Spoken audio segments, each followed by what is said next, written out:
was a classical boys choir, you know, like the Vienna Boys Choir. Mm-hmm. It was the same thing. It was a very well, the choir was world acclaimed. I mean, they were compared to the Vienna Boys Choir and such. I mean, it was quite a thing, you know. Wait, you're telling me Lenny Kravitz was a boy soprano? Yeah, I was an alto. Okay, a boy alto. Now it says here you played the Mellotron on this. Now, did you buy that at an antique store or what? Well, yeah, I bought it from somebody, but I mean, you know, that is how I go out. That is how I go about buying my gear, because it is obsolete, most of it. Or not obsolete. It's just, in fact, it's not obsolete. It's still the best, but it's hard to find. It's obsolete in the stores, you know, but it's still the best stuff. So it's like hunting for an old, beautiful, you know, Stradivarius violin. You know what I mean? It's the best, but it's hard to find. That's all. As most good things are hard to find. Okay, all I ever wanted. Now this is music by you and Sean Lennon. Yeah. How did that come about? We're just friends, you know. We hung out and we wrote it. It just happened, you know. Did that just come like that? There's no story to it. You know, it's just it happened. Did it happen before the Peace Choir thing? Yes, it did. It was in that same period. It was in that same period of time, but it was before that. He came home from school to relax, and he came to stay with me for a while. We wrote a song. It just happened, you know. And it was a beautiful experience and a great recording session. And this is a song about loss, the loss of somebody. Yeah. Because this person here notes that all I ever wanted, butterfly, and it ain't over till it's over, seem to be based on this concept of loss. Well, no, I wouldn't say that. Well, this person. I mean, butterfly is not about loss. It's about just a beautiful person. Now this person here notes that this could. They really want me to break this stuff down, man, like this? Well, not necessarily into the into. Yeah, I mean, I don't like breaking my songs down. They are what they are, and accept them for however you know, however they take it, they take it. You know, what comes out of me is divine. It's a gift. It's music for me is just a gift. God gave me this talent. I do it. I don't think about it. What I am writing is truth. It's about my life, and a lot of it is very personal, and I put it down there for all to view.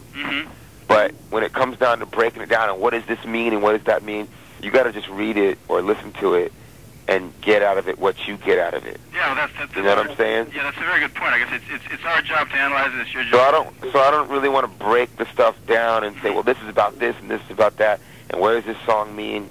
Because, man, all they got to do is listen to it, and their hearts will tell them what it means. Not to be disrespectful to you, right. But I think that's the best way for people to understand my music. I mean, we can talk about whatever you want to talk about, you know, music, how I do things, or recordings, or equipment, or just what I think about certain things, but I don't think we should just break down each song like this, because then it kind of takes the magic away from them. Yeah, I agree completely. That's a very valid point. Okay, good. Let's talk about the mechanics a little bit more then. Like, for example... Sure, no problem. Like, for example, It Ain't Over Till It's Over has sort of a kind of a Philly soul type sound to it. Were you sort of dipping into the your Philly soul collection there when you were making? No, see, maybe you could help people understand how I do this. Then, like you say, you hear It Ain't Over Till It's Over, and it has that soul sound, and you would assume, well, you know, Lenny had his soul records out or whatever. It's not like that. When I write a song, different songs, different moods, different messages have different vibes, right? And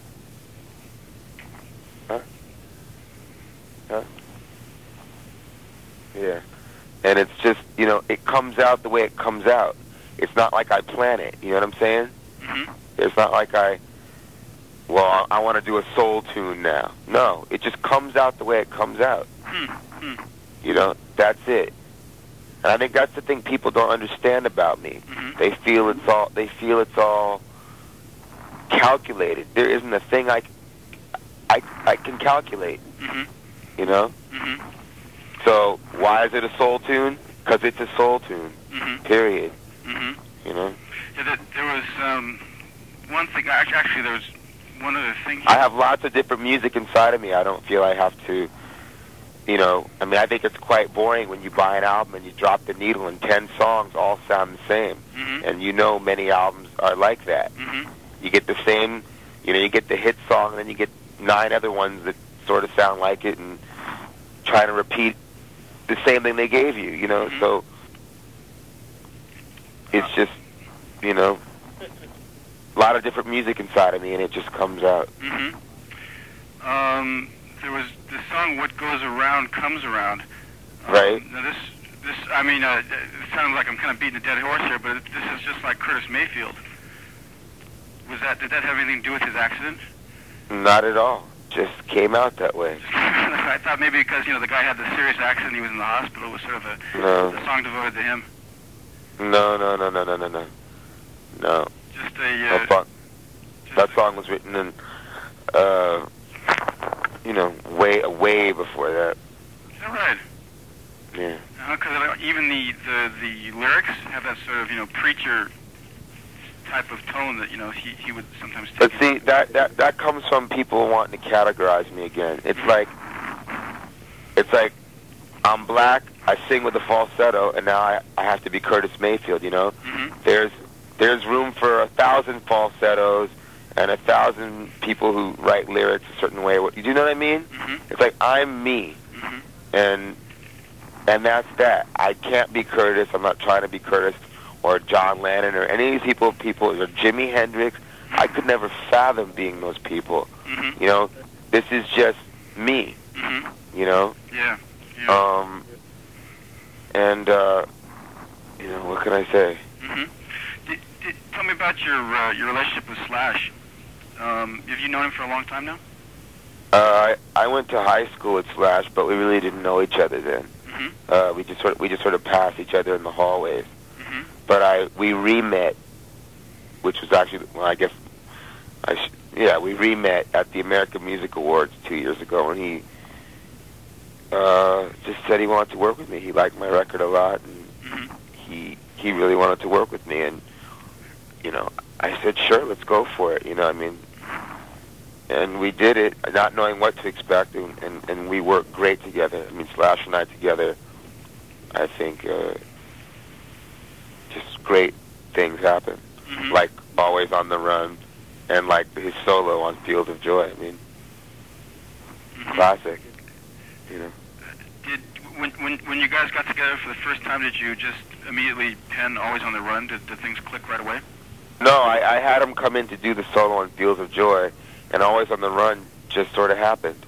Uh-huh. You know, we took a break, started jamming, and it happened. You know, so it's things like that. That's what it's all about. It's those divine sort of, you know, things. Mm-hmm. It's just music. It happens, and that's the beauty of it. Have you ever attempted collaborations with other people that haven't materialized in the form of vinyl? No. The 2 collaborations I've done have ended up on vinyl. Mm-hmm. Or the 3 rather, you know, like Justify My Love with Madonna, and the Sean Lennon tune with me, and Lash. So I've had some good collaborations. You know, it was nice to stretch out a little bit and collaborate, being that the last album was just all, you know, I didn't collaborate, you know. So it was nice to get some outside fresh air, you know. What did you think of the final product of Justify My Love? When you say the final product, you mean the record, or you mean the final whole deal with it? I mean, like Madonna's performance of it. Oh, I thought it was brilliant. Mm-hmm. Mm-hmm. How about the controversy surrounding it? What do you? Well, there's always gonna be controversy, mm-hmm. you know. So I didn't create the controversy; people do. Hmm. You know what I mean? I just made a record. You know what I mean? Hmm. you're going to be